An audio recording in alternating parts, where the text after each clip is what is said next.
Ya,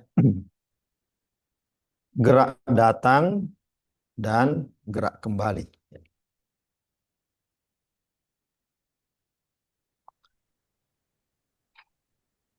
Apa itu gerak datang dan apa itu gerak kembali? Misalnya sepertinya bandul ya, bandul. Atau apa bahasanya bandul? Yang mengayun-ayun itu. Bandulan. Bandulan ya. Datang kembali, datang kembali. Ya. Misalnya kita lahir, kemudian suatu saat akan wafat. Ya, jadi datang kembali. Kembali ke tempat datangnya, kembali ke tempat datangnya. Kemudian tercipta fana. Kemudian apa contoh gerak datang yang lain? Misalnya Al-Quran. Al-Quran itu gerak datang. Kemudian tafsir adalah gerak kembali. Jadi kalau ada Al-Quran, misalnya Al-Quran turun nih, kemudian datang kepada kita dalam bentuk mushaf, bagaimana kita membacanya, memahaminya, menafsirkannya, itu disebut gerak kembali. Itu namanya gerak kembali.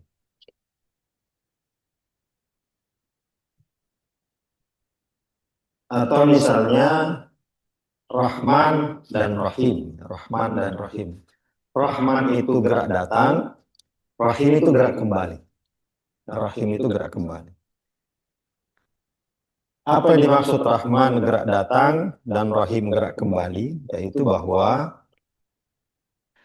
eh, Rahman itu ketika Allah Subhanahu wa Ta'ala menciptakan alam raya, itu adalah merupakan gerak rahmannya Allah, gerak kasihnya Allah, gerak kasihnya Allah.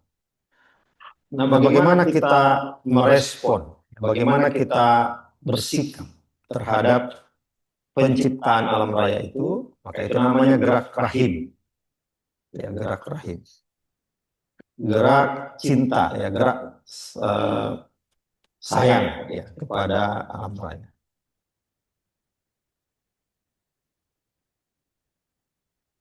Apalagi contoh lain dari gerak datang dan gerak kembali.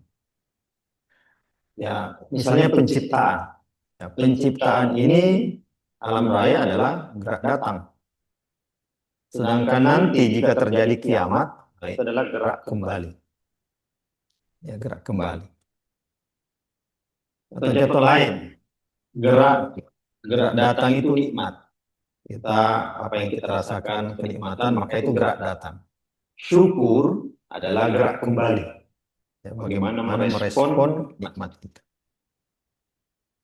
Kemudian gerak datang itu seperti ada, ya ada. Apapun yang ada ini gerak datang. Kemudian tiada itu gerak kembali.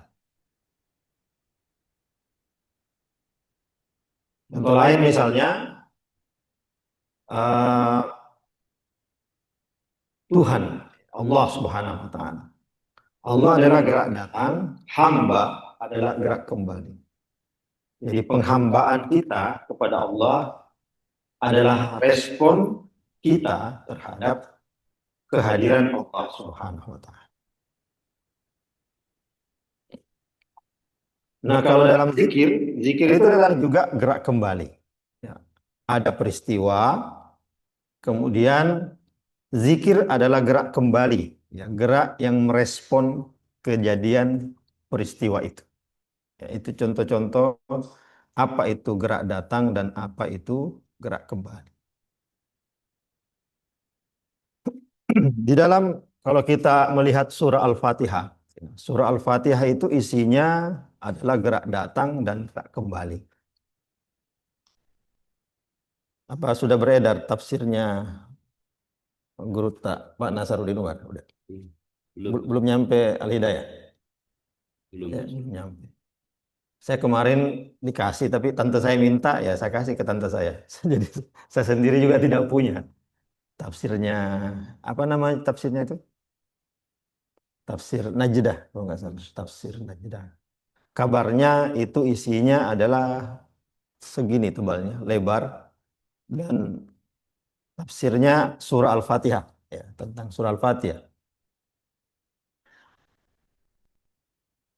Tapi saya belum tahu isinya karena belum baca. Nah, surah Al-Fatihah itu gambaran tentang gerak datang dan gerak kembali. Contoh, dalam surah Al-Fatihah tadi saya sudah sebut ada Ar-Rahman dan Ar-Rahim. Nah, ada juga dalam surah Al-Fatihah bunyi Alhamdulillahi Rabbil Alamin. Segala puji bagi Allah, pemelihara seluruh alam.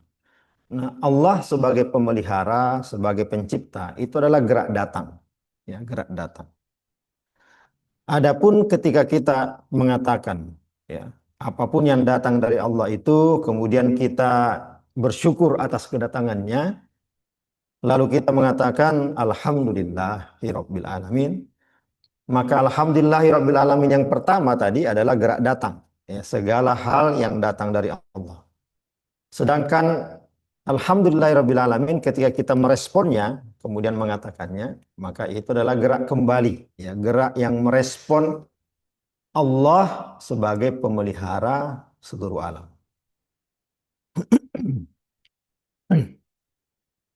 Apalagi contoh gerak datang. Misalnya dalam surah Al-Fatihah disebut Maliki Yaumiddin.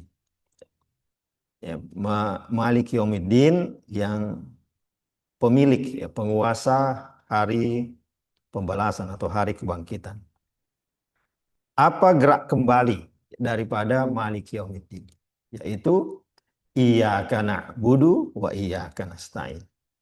Ya, karena Allah sebagai penguasa hari kemudian dan menghadapi hari kemudian itu, maka kita menyembah kepada Allah dan meminta tolong kepada Allah. Ya, jadi itu adalah contoh gerak datang dan gerak kembali.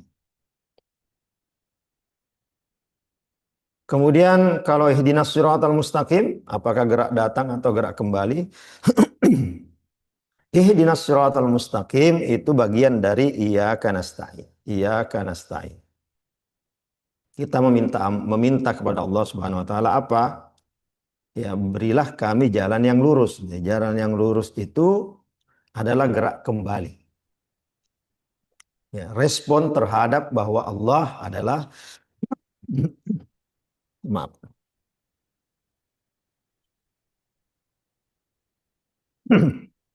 Respon kepada kenyataan bahwa Allah Subhanahu wa taala adalah penguasa hari kemudian. Ihdinas siratal mustaqim ini, ya, adalah permintaan apa namanya? Doa kita kepada Allah Subhanahu wa taala diberi jalan yang lurus. Nah, apa itu jalan yang lurus?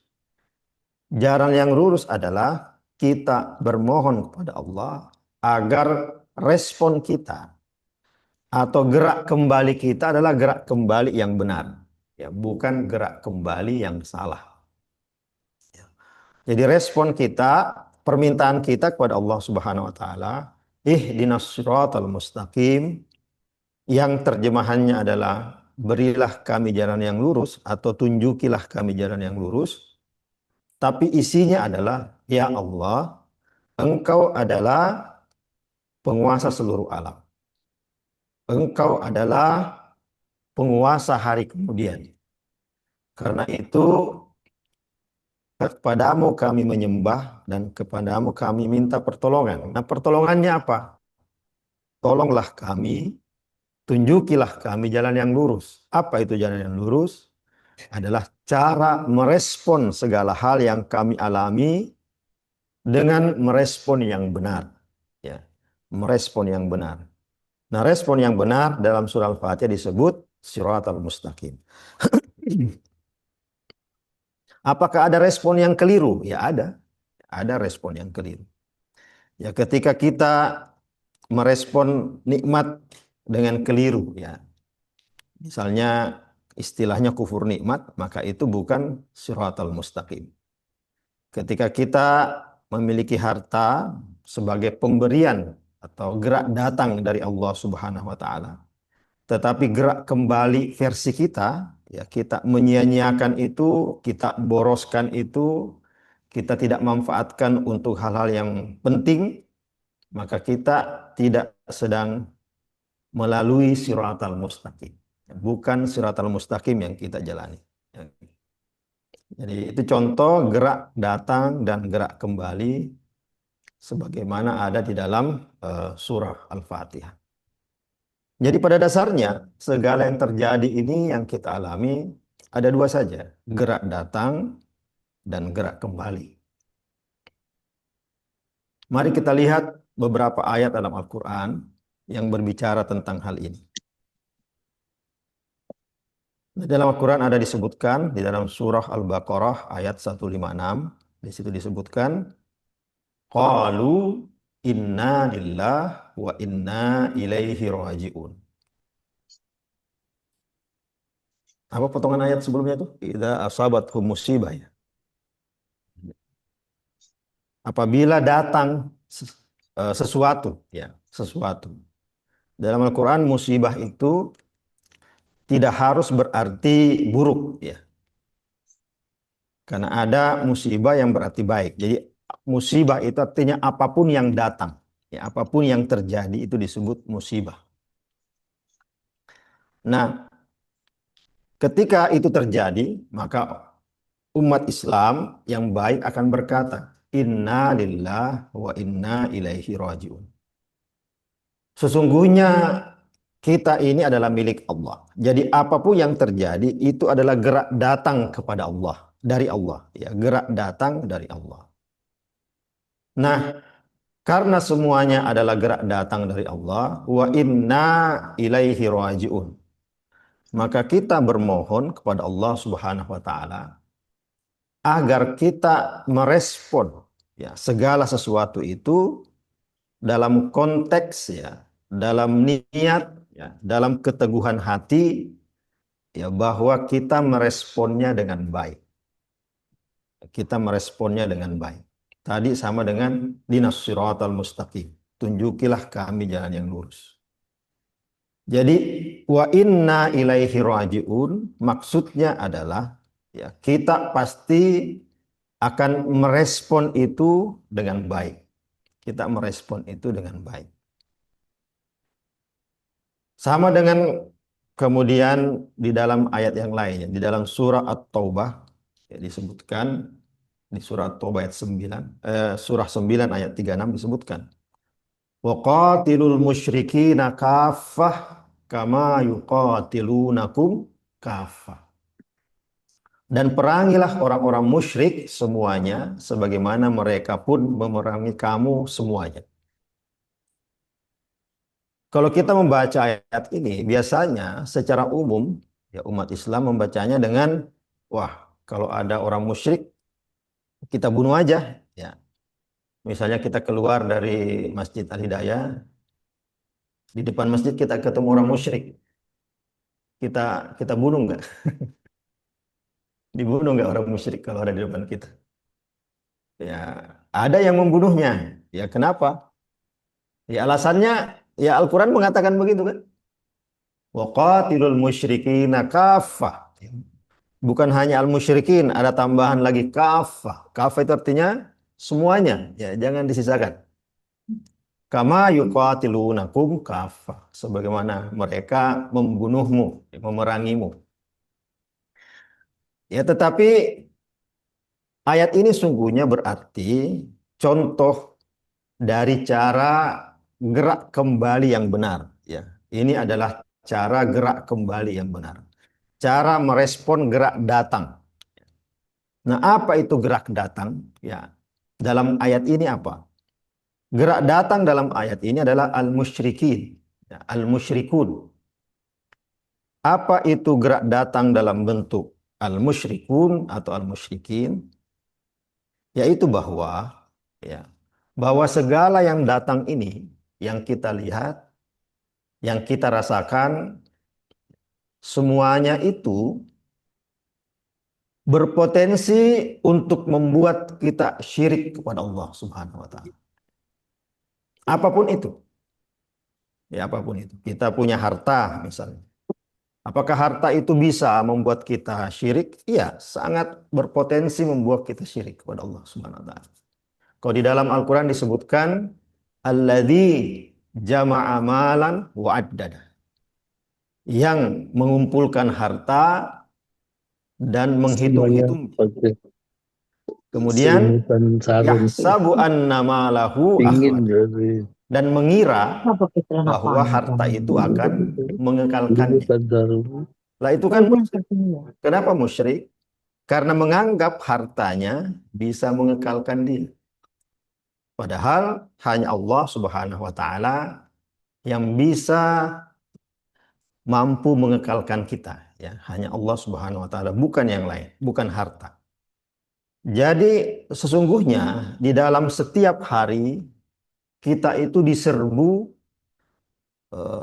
setiap saat kita diserbu gerombolan yang membuat kita mungkin saja musyrik. Mungkin saja musyrik. Nikmat yang banyak ya, cenderung membuat kita musyrik. Penderitaan yang banyak juga cenderung membuat kita musyrik. Ya, apapun itu. Tiba-tiba naik jabatan cenderung membuat kita musyrik. Tiba-tiba kehilangan jabatan cenderung membuat kita musyrik. Mengapa kita disebutkan cenderung membuat kita musyrik? Karena itu kemudian begitu mempengaruhi jalan hidup kita dan kita lupa bahwa sesungguhnya yang mempengaruhi jalan hidup kita hanya Allah Subhanahu wa taala. Lalu apa tugas kita terhadap seluruh itu? Ya, seluruhnya itu Al-Qur'an mengatakan waqatilul musyrikin. Ya, bunuhlah semua itu. Bunuh bukan hartanya yang dibunuh, tetapi sifat atau kecenderungan kemusyrikannya yang kita bunuh. Ya, jangan sampai milik kita itu atau apapun yang menimpa kita. Ya, tadi dalam ayat sebelumnya, inna lillah idza asabathum musibah, ya apapun yang menimpa kita dalam bentuk potensi-potensi kemusyrikan, kita harus bunuh dia. Jangan kita biarkan kita malah menjadi musyrik. Gara-gara itu kafah semuanya. Jangan disisakan. Kama yuqatilunakum kafah. Sebagaimana mereka itu semua, ya semua potensi kemusyrikan itu, kalau dibiarkan merajalela, maka dia yang bunuh kita.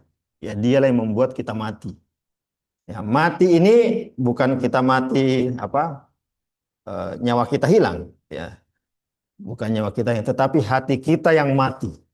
Hati kita yang mati gara-gara dikuasai oleh kecenderungan-kecenderungan kemusyrikan. Ya. Kemudian ayat yang lain, ya. Di dalam surah Al-Anfal ayat 39 disebutkan waqatiluhum hatta la takuna fitnatun wa yakuna ad-dinu kulluhu lillah. Perangilah mereka sampai tidak ada lagi fitnah. Ya, tidak ada lagi fitnah dan agama seutuhnya hanyalah milik Allah Subhanahu wa taala.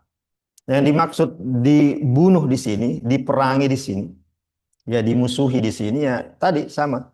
Segala kecenderungan-kecenderungan kemusyrikan. Hatta la takuna fitnah. Sampai tidak ada fitnah, ya tidak ada lagi keburukan yang dihasilkan oleh kemusyrikan itu, wa yakunad dinu lillah kulluhu atau wa yakunad dinu kulluhu lillah. Sampai segalanya hanya ada Allah Subhanahu wa taala, tidak ada lagi yang lain. Kalau kita perhatikan ayat-ayat ini, ya, maka seakan-akan ini adalah sesuatu yang sangat ideal, ya, sangat ideal.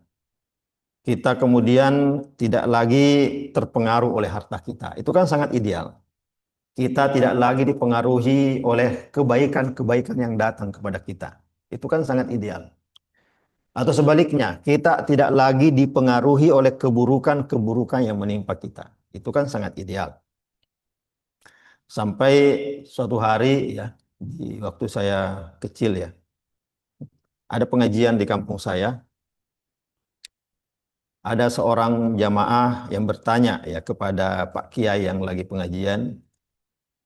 Kata jamaah itu, wahai guru ta, apakah ikhlas itu? Ya kata kata jamaah. Terus kata Kiai itu, ikhlas itu kata dia, bagi kita setumpuk pasir dengan setumpuk emas itu sama. Kalau sudah sama nilainya bagi kita, maka itu sudah ikhlas. Nah, sekali lagi itu kan sangat ideal ya. Ya, siapa kira-kira di ruangan ini yang menganggap setumpuk pasir dengan setumpuk emas itu sama nilainya? Kan tidak ada, agak mungkin ada tapi sangat sulit, sangat sulit. Karena itu saya bilang tadi, ayat-ayat ini berbicara tentang sesuatu yang sangat ideal. Dan ada kemungkinan karena begitu idealnya, kita kemudian kesulitan sampai ke tahap-tahap seperti ini. Ya karena itu, yang pertama kita lakukan adalah bahwa kita menyadari segala kelemahan kita, kita ada kemungkinan tidak sampai ke tahap itu. Itu yang pertama. Tetapi yang kedua yang penting adalah kita selalu berusaha, ya, berusaha melakukan hal itu secara baik, ya, secara maksimal, agar kita sampai ke tahap itu. Ya, kita sampai ke tahap segala gerak datang dari Allah Subhanahu wa taala, kita meresponnya dengan gerak kembali yang baik, yang kita sebut atau di dalam surah Al-Fatihah disebut Siratal Mustaqim. Begitu pula kita memusnahkan segala potensi kemusyrikan yang datang kepada kita musnahkan, tetapi dengan kesadaran bahwa sebagai manusia biasa, kita ada kelemahan-kelemahan, ada saja, ya, ketika segala nikmat yang baik itu kemudian mempengaruhi hidup kita, atau segala musibah yang buruk itu juga mempengaruhi hidup kita. Sebagai manusia biasa, itu kemungkinan terjadi. Tetapi paling tidak kita terus berusaha, ya, untuk sampai ke tahap itu. Mudah-mudahan Allah Subhanahu wa taala merahmati kita. Nah, kemudian bagian terakhir yang ingin saya sampaikan pada kesempatan ini adalah bahwa definisi kembali tadi, definisi zikir. Jadi zikir itu sesungguhnya adalah gerak kembali. Ya, zikir itu adalah gerak kembali. Jadi ketika kita berzikir, maka zikir itu adalah respon terhadap gerak datang yang sampai kepada kita. Contoh sederhananya seperti ini. Misalnya tiba-tiba kita mendapatkan sesuatu yang baik, maka respon kita apa? Kita mengucapkan alhamdulillah. Maka alhamdulillah adalah respon, adalah gerak kembali. Ya. Gerak kembali dalam bentuk sederhananya zikir dalam bentuk menyebut Allah Subhanahu wa taala. Atau ketika misalnya ya mendengar eh, apa namanya berita yang tidak baik, maka mungkin kita akan mengatakan inna lillah wa inna ilaihi rajiun. Maka itu juga adalah bentuk gerak kembali dalam bentuk zikir yang sederhana. Atau misalnya eh, kita naik kendaraan, kemudian kita berdoa misalnya. Nah, doa itu adalah bentuk respon terhadap bahwa kita sedang mengendarai sebuah kendaraan. Ya. Misalnya doanya Bismillahi tawakkaltu 'alallah misalnya, ya, maka itu adalah respon, ya, terhadap peristiwa. Jadi pada dasarnya zikir itu adalah gerak kembali dan merupakan respon terhadap apapun yang terjadi kepada kita. Kita kadang meresponnya dengan kata-kata, kita kadang meresponnya dengan gerak tubuh, kita kadang meresponnya dengan mimik tertentu dan seterusnya. Nah, apakah itu kemudian berarti zikir atau tidak? Ya tergantung kita. Tergantung kita. Kalau kita membiarkannya tanpa mengaitkannya dengan Allah Subhanahu wa taala, maka respon-respon kita itu atau gaya-gaya gerak kembali kita itu tidak dihitung zikir. Tetapi kalau kita mengaitkannya dengan Allah Subhanahu wa taala, maka dia kemudian menjadi zikir. Jadi zikir itu bisa apapun yang kita lakukan. Contoh, ya, suatu hari kita mendapatkan rezeki. Katakanlah hadiah. Katakanlah hadiah itu makanan. Dari mana? Dari tetangga kita yang baik hati. Nah, itu kan namanya gerak datang, sebagaimana sebutkan tadi. Itu adalah gerak datang. Lalu bagaimana gerak kembali yang kita lakukan? Ya, bagaimana gerak kembali yang kita lakukan? Pertama kita mengingat, oh iya, tetangga saya ini adalah orang baik. Ya, itu yang muncul. Ya, itu yang kita tekankan kepada kita. Buktinya, tetangga kita ini memberi kita bagian dari makanan miliknya, disampaikan kepada kita. Kemudian kita menyebutnya. Bagaimana cara menyebutnya? Ya, mungkin kita mengucapkan alhamdulillah atau mungkin kita mengucapkan terima kasih. Ya, ya itu gerak kembali semua, respon. Lalu apa yang kita lakukan? Ya dengan rezeki ini, ya kita bawa masuk ke rumah, lalu kita manfaatkan. Pertama, memanfaatkannya adalah sesuai dengan kehendak, kira-kira kehendak dari tetangga yang memberi. Kalau tetangga kita itu memberi kita makanan, ya tentu saja dia berkehendak agar makanan itu kita makan. Ya, kita makan. Jadi jangan mentang-mentang kita tidak butuh makanannya, makanan itu kemudian langsung kita kasih kepada orang lain. Ya, coba bayangkan, tetangga kita tahu makanannya kita tidak makan sedikit pun, ya, kira-kira hatinya sedih apa enggak? Ya pasti sedih. Karena itulah ada istilah kalau suatu hari misalnya kita datang ke sebuah tempat, buru-buru, ya, misalnya ke pernikahan. Pernikahannya apa? Apa, Ustaz? Yang keberapa? Datang. Maaf, saya buru-buru. Ya, sebentar saja. Saya titip amplop saja kayak gitu. Tapi apa kata tuan rumah biasanya? Udah, itu ada makanan, tolong dicicipi sedikit aja nasinya kan? Nasi. Kenapa kalau tidak dicicipi? Pamali, ya, pamali. Sebenarnya itu bukan saja pamali, ya, tetapi penghormatan bahwa hidangan itu sudah diberikan, silahkan dinikmati seperti itu. Jangan mentang-mentang, wah begini begini alasannya apa, sama sekali tidak dinikmati. Jadi itu bagian dari respon, ya, terhadap sesuatu yang datang itu. Kemudian kalau memang, ya, kita ternyata benar-benar sudah cukup dengan makanan itu, tapi setelah kita nikmati, ya kita bisa bagi kepada orang lain. Ya, kita bisa bagi. Tetapi apa yang lebih penting dari itu? Ya, apa yang lebih penting dari itu adalah bahwa rezeki itu, ya kita nikmati, kemudian membuat kita kuat, ya karena kita makan, ya, kita minum, kemudian kita sehat. Ya, kesehatan itu kita manfaatkan lagi untuk kebaikan-kebaikan yang lain. Misalnya dengan sehat, ya gara-gara makanan tadi kan, ya kita kemudian beribadah dengan lebih baik, kita kemudian punya tenaga untuk membantu orang lain lagi. Jadi kebaikan itu berlanjut terus, berlanjut terus. Apa kira-kira dampaknya? Ya dampaknya kan sangat banyak. Jadi tetangga kita tadi yang memberi makanan itu tidak hanya dapat pahala gara-gara dia memberi kita makanan, tetapi juga dapat pahala karena makanan itu membuat kita sehat, membuat kita kuat, dan membuat kita bisa melakukan kebaikan-kebaikan yang lain. Dibayangkan makanan itu pahalanya akan terus, ya, berlanjut. Jadi zikir dalam hal ini adalah, ya, zikir dalam hal ini adalah merespon setiap kebaikan, kemudian menjaga kebaikan itu agar menjadi bermanfaat dalam bentuk kebaikan-kebaikan yang lain. Itulah zikir.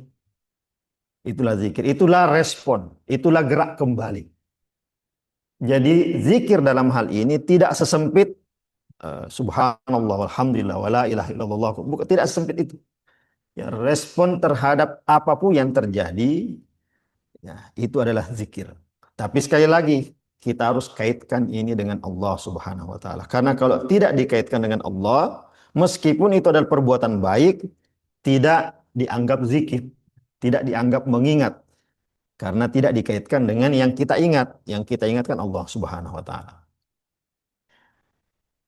Karena itu rezeki tersebut telah memberi manfaat, ya. Maka cara terbaik untuk berzikir, ya, cara terbaik untuk mengingat pemberian tetangga kita itu adalah dengan membuatnya tetap bermanfaat selama-lamanya atau makin lama makin baik. Makin lama makin baik. Jika perlu manfaatnya semakin banyak. Nah, jika manfaatnya semakin banyak, Itu yang disebut dengan as-siratal mustaqim. Itu yang disebut dengan jalan yang lurus. Jalan yang lurus. Jalan apa tadi? Jalan yang lurus? Jalan kembali yang lurus, ya. Jalan kembali yang lurus. Ya. Jadi jalan lurus itu bukan jalan pergi kemana-mana, tapi jalan kembali yang lurus. Kenapa? Karena di ayat lain disebutkan inna lillah wa inna ilaihi rajiun. Ya. Rajiun artinya kembali. Atau contoh lain ya, terakhir sebelum kita ke mungkin ada tanya jawab. Misalnya ada hadiah dalam bentuk apa? Dalam bentuk kesehatan, dalam bentuk kesempatan, dalam bentuk keimanan. Lalu kita respon dengan apa? Ya karena kita sehat, kemudian kita bisa tidur dengan baik. Ya. Tadi malam kita tidur, alhamdulillah mungkin baik ya. Kemudian responnya jangan tidur terus ya, kita bangun. Kemudian kita toharah, membersihkan diri, lalu kita ke masjid, mungkin sholat, ya sekarang pengajian, dan mungkin setelah ini kita olahraga, dan seterusnya. Itu adalah respon, itu adalah gerak kembali. Ya, itu adalah gerak kembali. Itu adalah cara kita merespon bahwa Allah Subhanahu wa Ta'ala memberi kita kesehatan, memberi kita kesempatan, memberi kita keimanan, sehingga kita manfaatkan itu agar bergulir terus-menerus, melahirkan kebaikan-kebaikan selanjutnya. Karena kalau itu bergulir terus, besok kita dapat kesehatan lagi, dapat kesempatan lagi, dapat keimanan lagi, kita putar lagi itu, mendapatkan hal yang sama. Itulah yang oleh para sufi disebut dengan begini. Kalau kita mendapatkan nikmat, maka kita bersyukur. Kalau para sufi bilangnya begitu.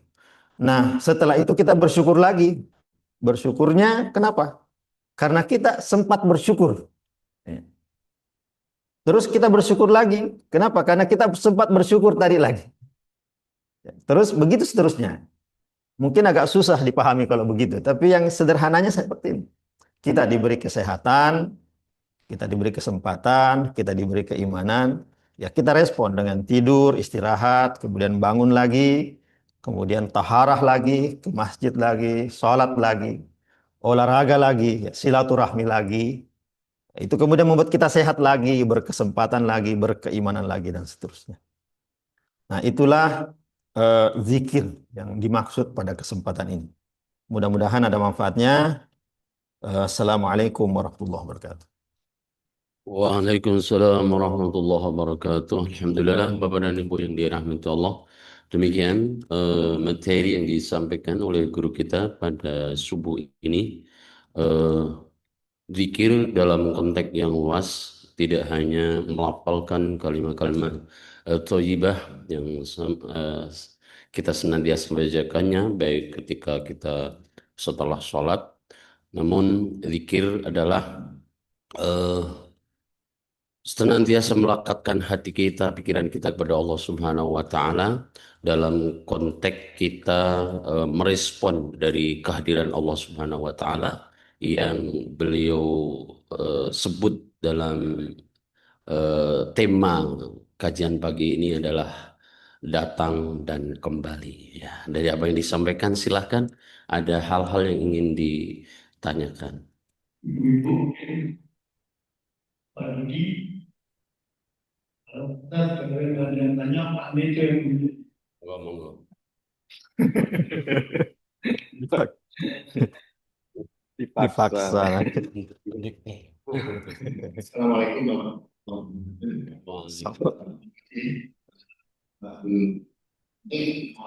Siap. Ya. Ini sebetulnya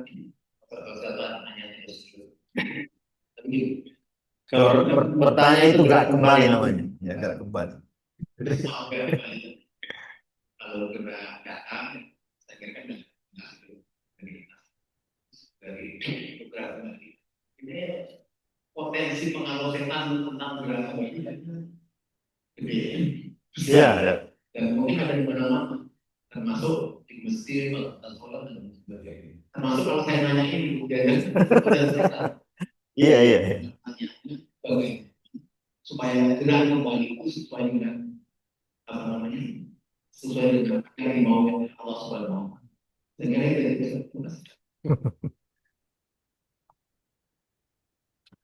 Ya, setan itu secara tradisional dimaknai apa? Sosok ya, makhluk ya, yang tercipta dari api. Tetapi kenapa disebut syaitan? Kenapa dinamai syaitan? Konon itu berasal dari kata syatona. Ya, syatona. Syatona itu sinonim dengan ba'uda. Apa itu ba'uda? Ba'uda itu jauh. Jadi apapun yang menjauhkan kita dari Allah, ya itu setan. Jadi tidak perlu dalam bentuk sosok apapun. Ya, tidak perlu. Jadi apapun.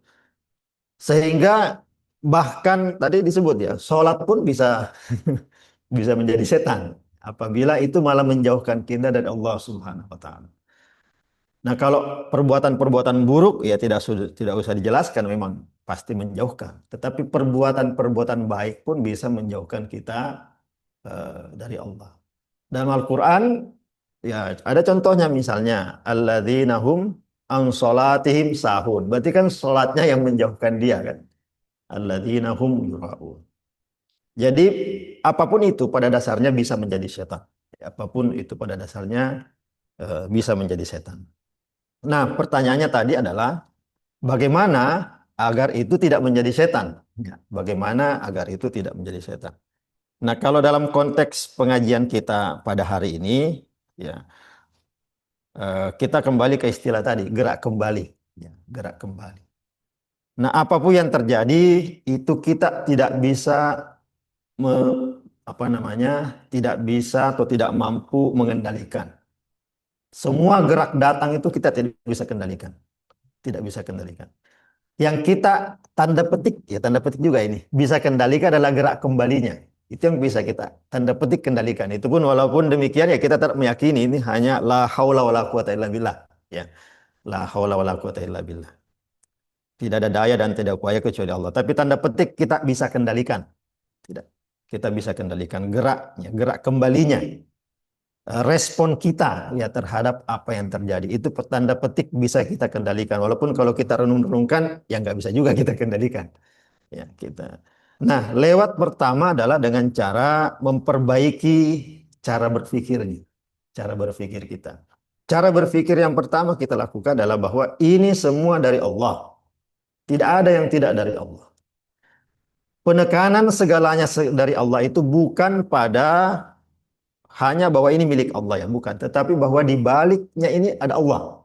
Ya, di balik segalanya ini adalah Allah.